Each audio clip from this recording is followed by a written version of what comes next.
Good evening. This is Weekdays with Wendy, and I'm reading to you from the Love Your Neighbor, No Exceptions Daily Flip Calendar. Today's reading is a scripture passage from the book of Proverbs. Do not plot harm against your neighbor who lives trustfully near you. Now, yesterday was the birth date of someone who helped people to be better neighbors, to live with a sense of what it meant to treat your fellow man. And that was Booker T. Washington. He was born on April 5th, 1856, 165 years ago. Now, because he was born into slavery in Virginia, he never knew the exact date of his birth, not the month, day, or even the year. It wasn't until research was done after his death that they were able to discover it was April 5th, 1856. He was born to a slave woman named Jane, never knew a father, and it wouldn't be until he was 9 years old that he was free from slavery because of the Emancipation Proclamation. He would go on to achieve incredible things because of his intelligence, his hard work, his faith, and his spirit. He would be an advisor to presidents and become the president of the institution that we now know as Tuskegee University. He was just 25 years old when he was asked to be president of Tuskegee Institute. And he and the students literally built that institution. He developed programs where the male and female students would help the college to become a self-sustaining institution. They learned how to make bricks. They learned how to do masonry and literally build the buildings of this college campus. They would farm the grounds and raise crops and livestock.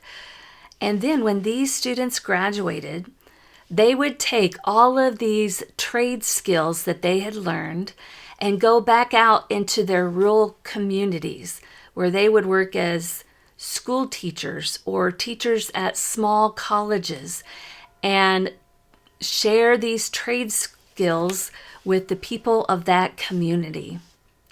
Booker T. Washington literally transformed lives, families, communities. He left an incredible mark on our history. Well, when he became president at Tuskegee Institute, he really set about to bring the best and the brightest minds there. One of the people that he wanted to come and tour the institution was Vice President Teddy Roosevelt. He had been familiar with his politics and was impressed with him, and he knew that Teddy Roosevelt would be impressed with Tuskegee. Teddy Roosevelt was a person who worked hard and wanted to experience the most of life, and he would have been impressed with the demands at Tuskegee Institute and the different kind of holistic programs that were a part of an education there. And so Teddy Roosevelt made plans to come and speak at Tuskegee. But before that could happen, President William McKinley was assassinated. And now President Teddy Roosevelt wasn't able to travel because of all the demands of the presidency. And instead, he invited Booker T. Washington to come and meet with him at the White House. He saw that in planning his day for that meeting, that the meeting would happen later in the day, and so he thought it would be good and appropriate to invite him to dinner. But in that moment, he thought, would it be wrong for me to invite a person of color to dinner? And as soon as he thought that, he felt so guilty about that kind of negative reaction that he wrote out the invitation to Booker T. Washington and sent it before he could ever have a second thought. When Booker T. Washington received the invitation to not only a meeting with the president, but dinner with the president, he had lots of second, third, and fourth thoughts. He knew that to accept that dinner invitation would cause a great backlash. There had been African Americans who had met with presidents at the White House, but dinner was something that would have caused a great problem.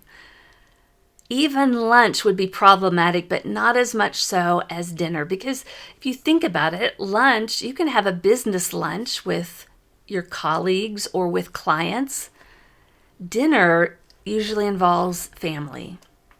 And people in the South would never want mixed races at the table. You don't have mixed races around your family, was the thought of that day. As ludicrous as that sounds today, that segregation was in full force at that time. But Booker T. Washington knew that he wasn't just accepting or declining the invitation for himself. It had a huge impact for all members of his race. And so he accepted it for all of the people of his race, for their betterment and to propel this story forward. Sure enough, after that dinner took place, all the newspapers of the South ran with this story. It was front page news, and Booker T. Washington received many, many different kinds of death threats. The president did as well, but for Booker T. Washington, it was a lot more real. There was a hitman that was assigned to follow him around and try to assassinate him. And he had to always be careful. And yet he understood that it was something bigger that he had to do. It would have been understandable for someone like that to lash out, to be harsh and unkind and seek the destruction of those who had sought to destroy him.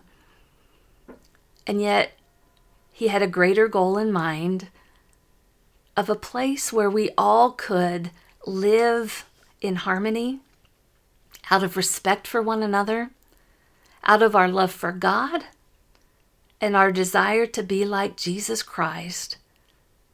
Booker T. Washington understood what it meant to be a neighbor and to not wish harm, even as those other neighbors tried to wish harm upon him.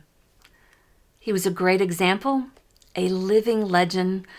It was a few years ago that I read his autobiography, Up From Slavery. I encourage you to read it.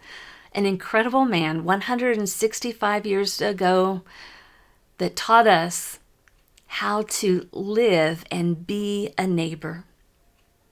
Have a great night.